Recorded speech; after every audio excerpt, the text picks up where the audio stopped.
Hi, welcome to Chad's Silversmithing. Today I thought I'd do kind of a simple chain that's kind of delicate and pretty. It's going to have some pink cubic zirconias in it, and I think it'll be kind of a fun project. I like making chains, and I find it kind of relaxing and a good way to escape. Before we do that, though, I wanted to thank some groups of people. The first group are my patrons over on Patreon, and they are my core group of supporters. And they have created this lovely environment over there in addition to helping me financially, and I do really appreciate that. It's a nice place with a lot of smart people who can share ideas with each other and stuff. So thanks for making it like that. I really like it. My other group are my YouTube subscribers, and we just passed 26,200, I believe, which is awesome. Thank you for that. I really love the comments that you guys leave, and the discussions that happen in the comment section are really helpful, I think, to me as well as probably to some of my readers as well. So thanks for that. Thank you also for the financial support, the Buy Me a Coffees, the super thanks, the purchases of my ebook or my merch. That stuff really helps to keep my channel sustainable, and I do appreciate it a lot. Okay, well, let's get started on this little simple chain. So this is one of my design idea sketchbooks that are available on my merch store. This particular one has some information about different melting temperatures of solders, and I find that kind of useful sometimes. Some of the other ones have some conversion charts and things like that, metric to standard to gauge, stuff like that. The feature that I like the best about these, though, is the dot matrix in the background. It allows me to draw better pictures since I'm not particularly talented at sketching stuff. But I've also found that over the past 4 or so years that it's become invaluable to me to have a record of what I made, since I can't always remember everything I've done anymore. And if I want to go back and recreate something, it shows me how I did it in the first place. So that's what I like about them. So get yourself 1 or 2 of those from the merch store. It's also just after the beginning of 2026, I released my most recent ebook, which is a guide to all of the videos from last year. So that's a really great deal because it allows you to have a whole bunch of projects right at your fingertips, and it has all the information you need in order to accomplish those projects. So this is kind of what I had in mind today. I picked out some little pink cubic zirconias. I'm not sure how many lengths this is going to have, but I remember the first time I saw this stuff, it was before I started making jewelry, and some guy trying to sell us some of these, a bracelet or something, called it pink ice, but it's a pink cubic zirconia. So this one is, let's see, 5mm. And so we're going to do that, and then I made a prototype link. Where did you go? It's going to be kind of like this. I made this out of 18 gauge and 16 gauge wire, so that's not the nicest looking one. So here's the prototype link, and I made this out of 18 gauge little rings and 16 gauge round wire. 16 gauge is 1.3 millimeters, 18 gauge is 1 millimeter, and that's, I think, all we're going to need to use for this, because it's going to be basically, well, and some bezel material, which is going to be 3/16 inch fine silver bezel strip. Starts out as 3/16, but I cut it shorter because I need it to be shorter for these.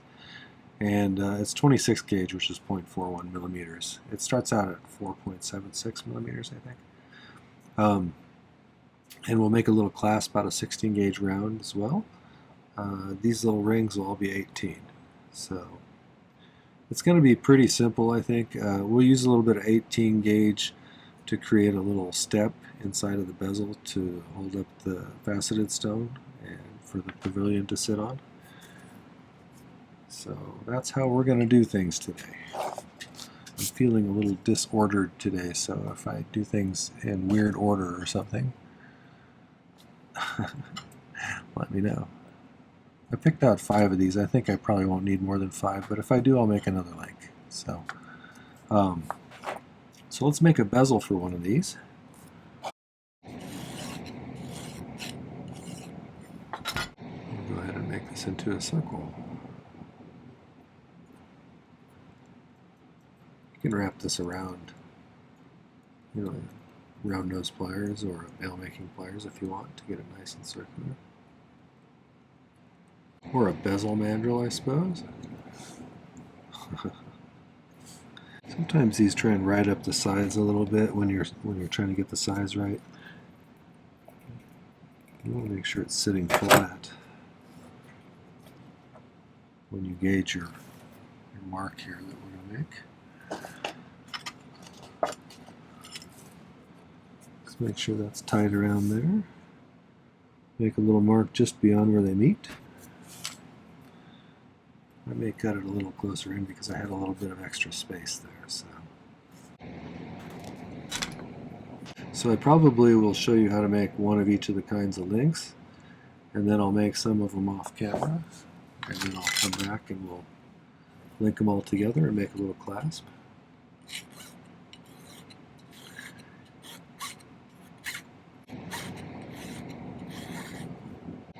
I usually make these into kind of an angular shape to solder them. You don't strictly have to do that. It just makes it easier for me.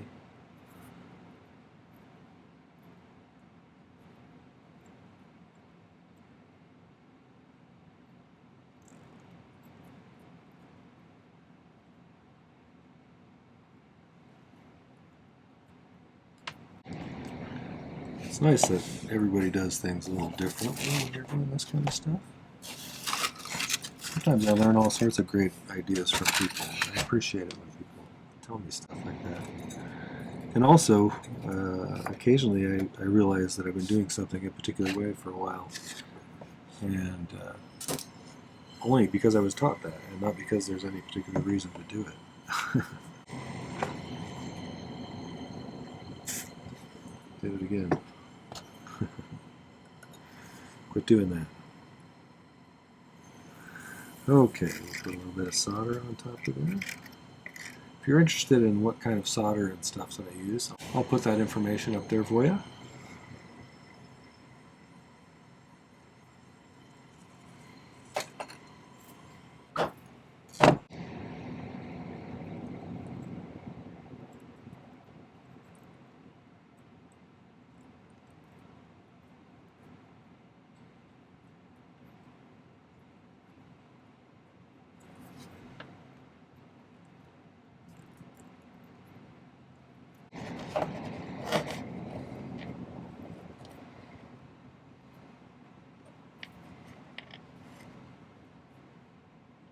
Okay. Now I'm going to use a little bit of 18 gauge round wire to create a step in here. With these little stones, they're not going to stick out much beyond the back of the so I'm probably just going to do one layer. On most bezels for faceted stones, I use 2 layers of these. Or I use a strip of flattened square wire sometimes. But whatever.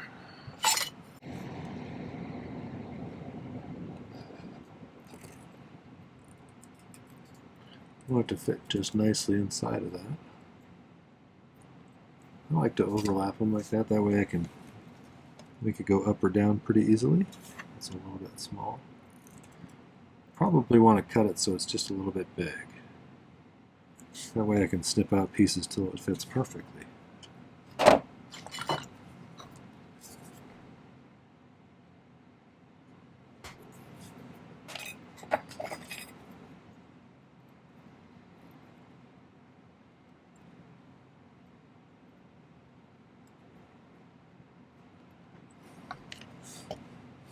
So you can see that's significantly too big still.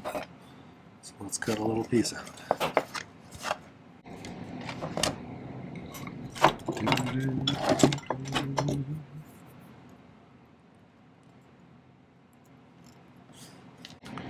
Okay, so that's so tight that it's trying to ride up on one side. So we're really close to where we need to be, but we don't want it riding up. So I'm going to take just a tiny bit more out.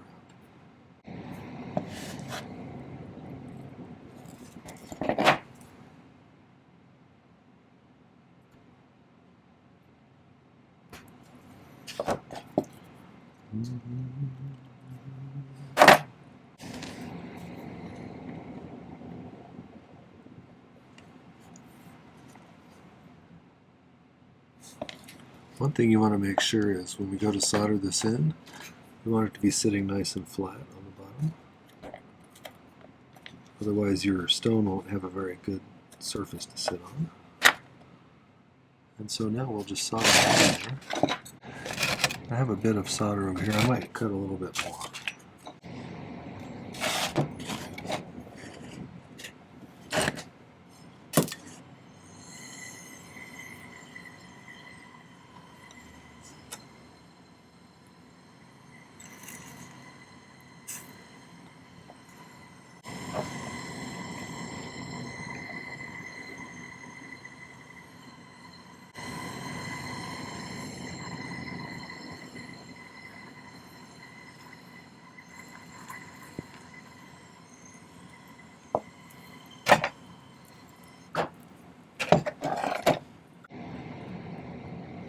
That'll be just peachy.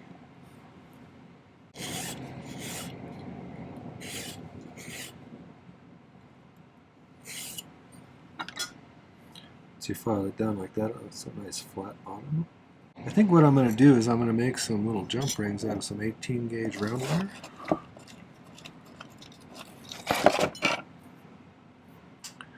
And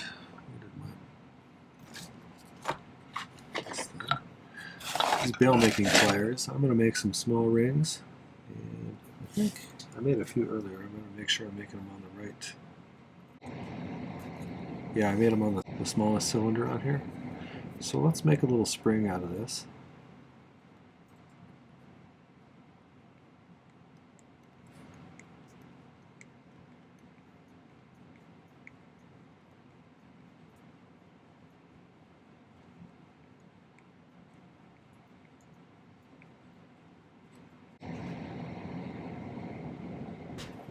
So I usually cut them with the flush side here on, in one and then flip it around so I have a flush side facing that one when I cut it into the next ring. So flip it around, flip it back around. These don't leave a perfectly flat edge, but definitely better than a beveled edge facing from one side.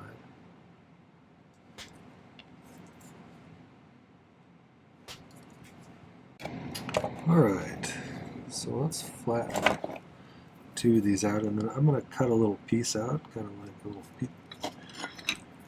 a pie piece, if it was a solid. That way it'll be a bit closer in on the sides of the bezel when I solder it to it, if that makes any sense. We'll see in a minute. I'm just going to take a little snip out of here. That way when I lay it up against the side of the bezel here, like this to solder it, it'll kind of fit in there a little bit closer. So we don't just have a single point connecting it to the side of the bezel. We'll have a better outcome if we have a double solder on each side. So this kind of a project is probably in the intermediate range, I would say.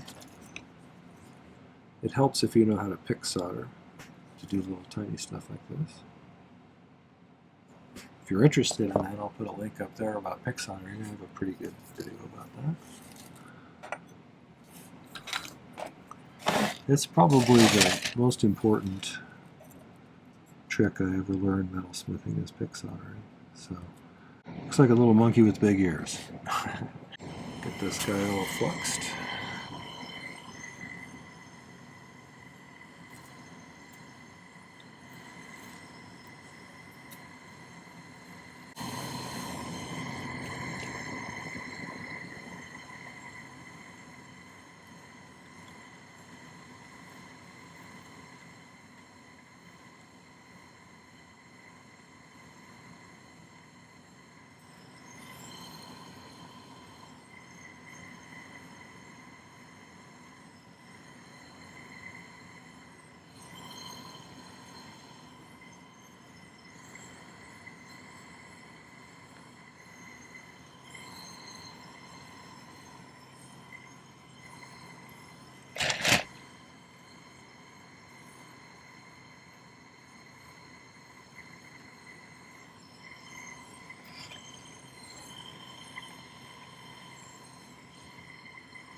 Okay.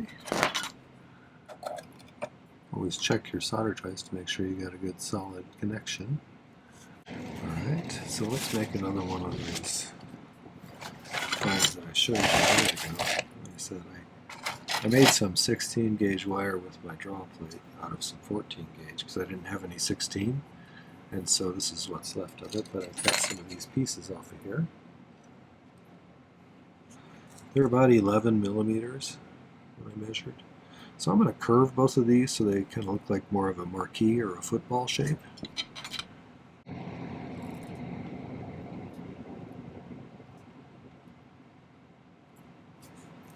So I'm going to kind of bend them a little bit like that to an arc.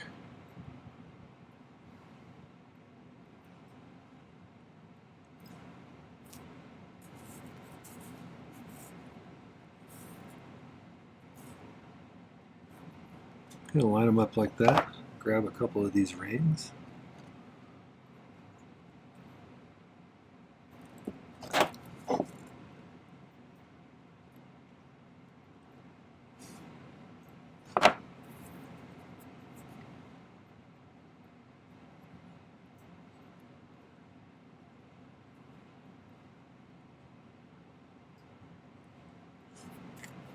There's one.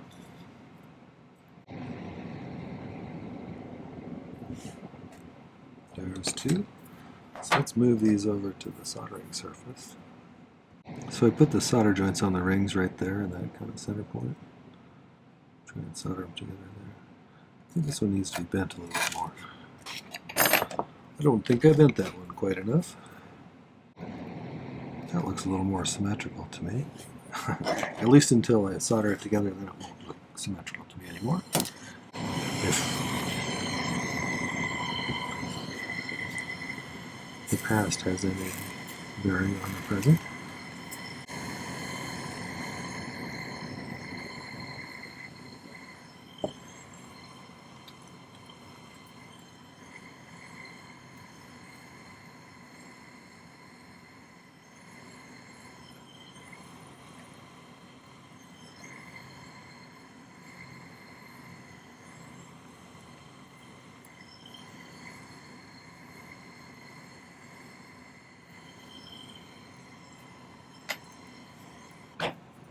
Okay, so then what we'll be doing is having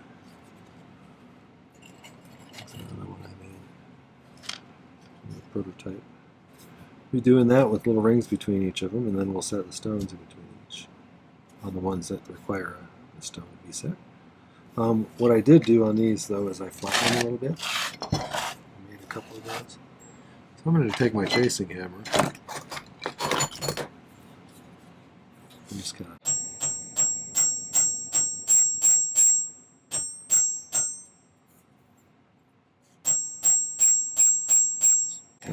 flare it out a little bit. So I'm going to go off camera and make some more of these links, and then I'll come back and we'll start hooking them together. Okay, so I got this. It comes out to be about, I'm guessing 7.5 inches or 190 millimeters, 19 centimeters or so. And if I add a clasp on that, that'll be a pretty decent sized bracelet. So I'm going to use a little bit of easy paste to hook all these together. So let's start by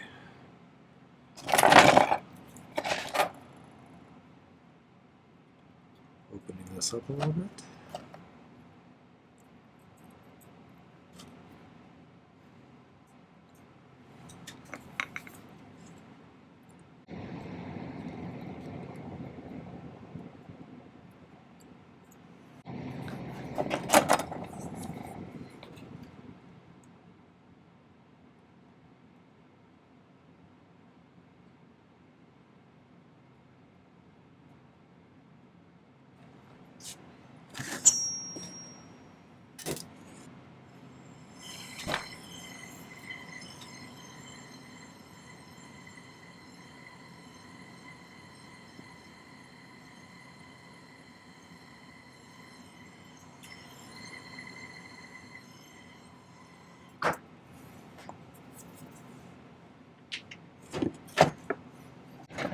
always check to make sure I didn't accidentally raise it too hot and solder something that I didn't want soldered.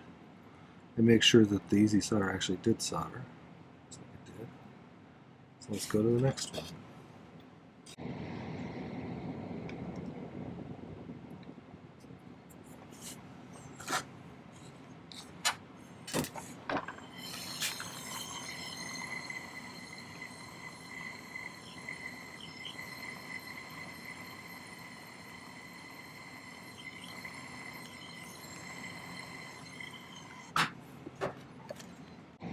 Looks good so far.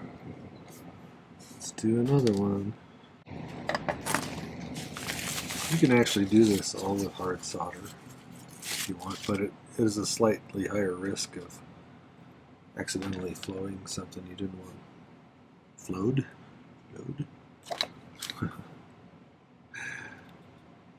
But I never used to use anything except for that, and my views on that have evolved a little bit. I find that it is useful on occasion. There's something satisfying to me about watching a chain come together. I don't know why. But it's, you know, you can see visible progress as you go, and that's sort of satisfying for some reason. It satisfies my need to make things, I guess.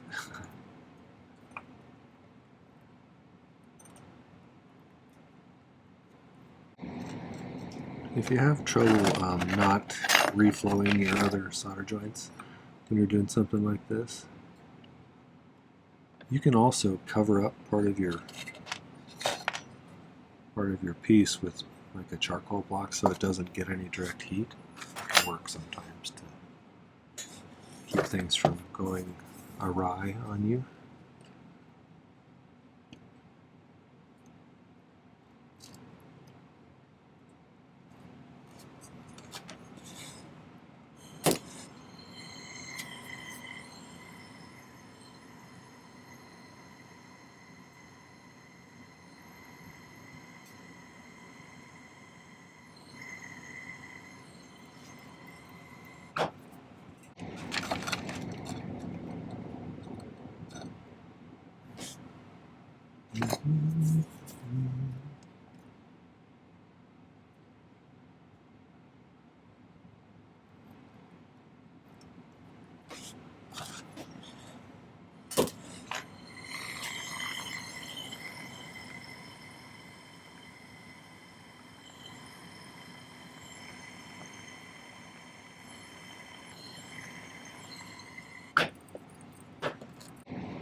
Earlier I cut a piece of 16 gauge to make a clasp out of, and I bent it around so I could kind of get about how long a piece I needed to make a little shepherd's hook. But I think I want to ball up the end of this first, so let's see if we can do that.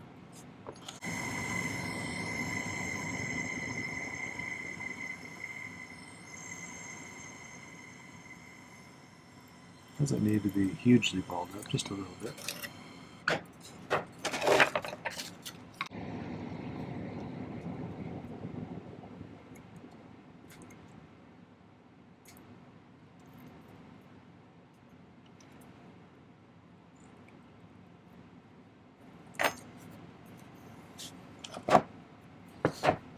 I don't want it to be too oversized, so that's pretty close to length size. I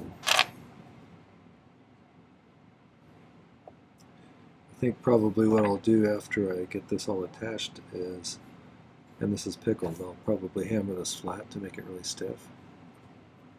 Just a little bit. But as of right now, let's put a loop on either end of this.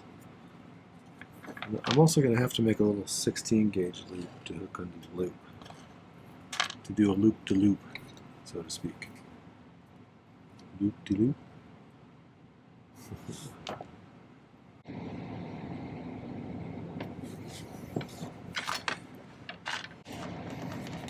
You could make a series of rings if you wanted to make it kind of adjustable, so you had a kind of a size range you could do. I've done that before. That's not a terrible idea.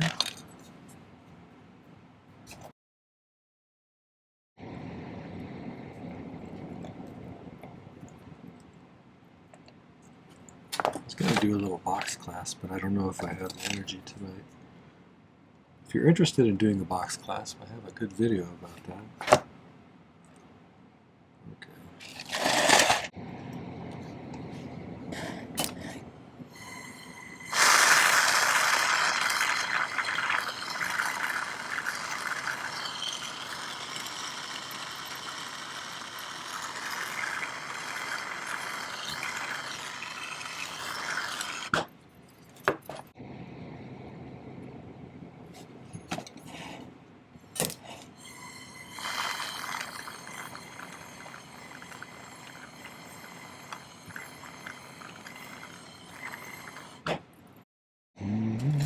Okay, I think we're ready to pickle that, so I'm going to throw that in and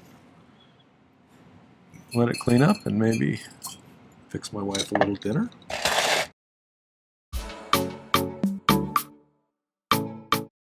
So I set all the stones but one, and I got that one in place, and I have it filed down to about the appropriate height.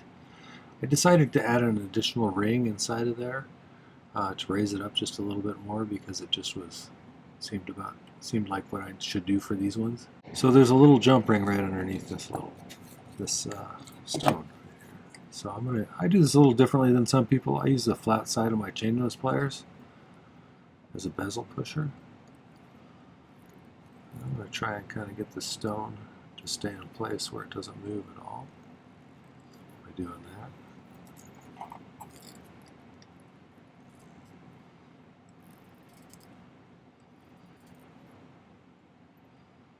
I check it periodically to make sure it's sitting flat still. It can rock sometimes.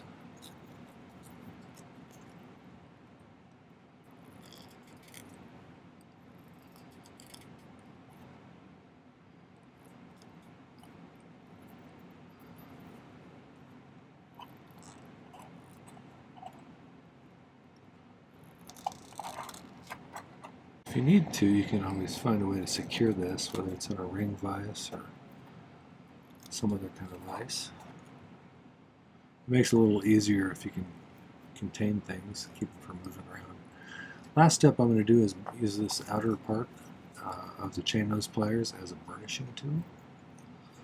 Again, this is not the only way to do it. A lot of people do it differently than I do. And that is okay.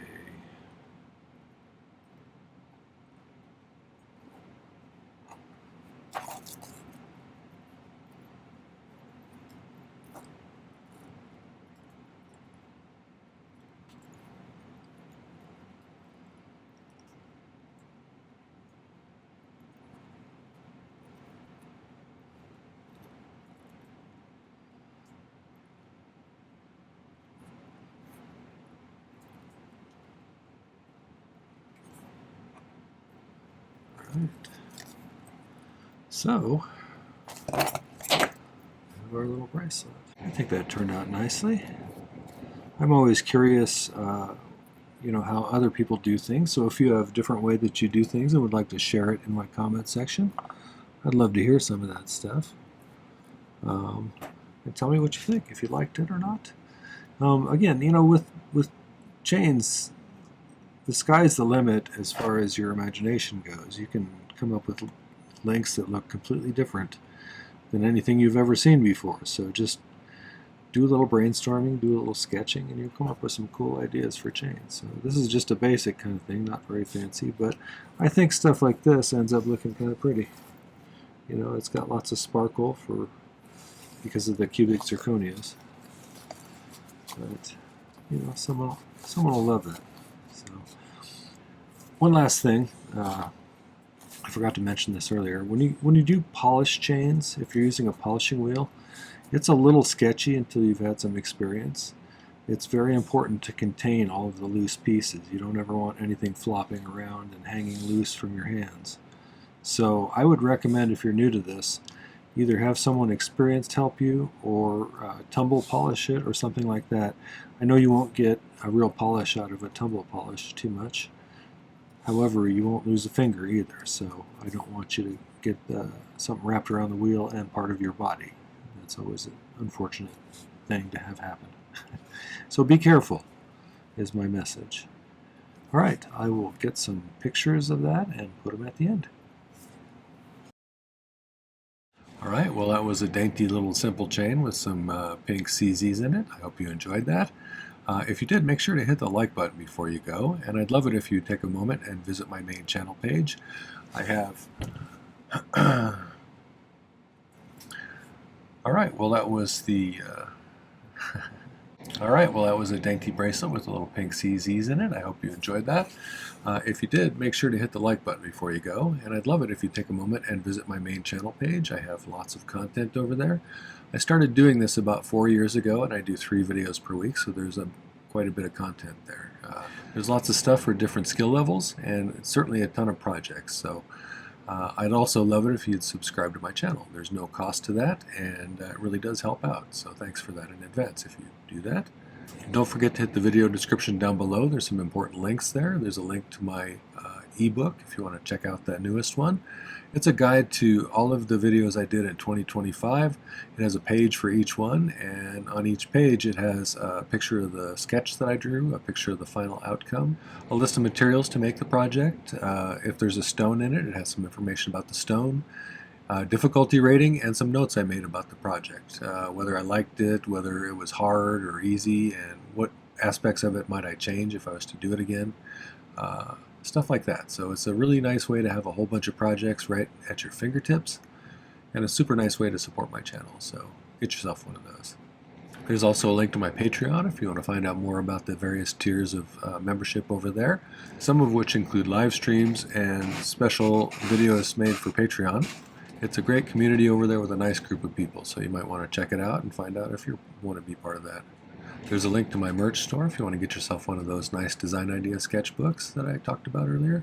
There's also some other stuff on the merch store too, so keep scrolling and you'll find all sorts of interesting things. Thanks for watching today. Take care. Happy silversmithing.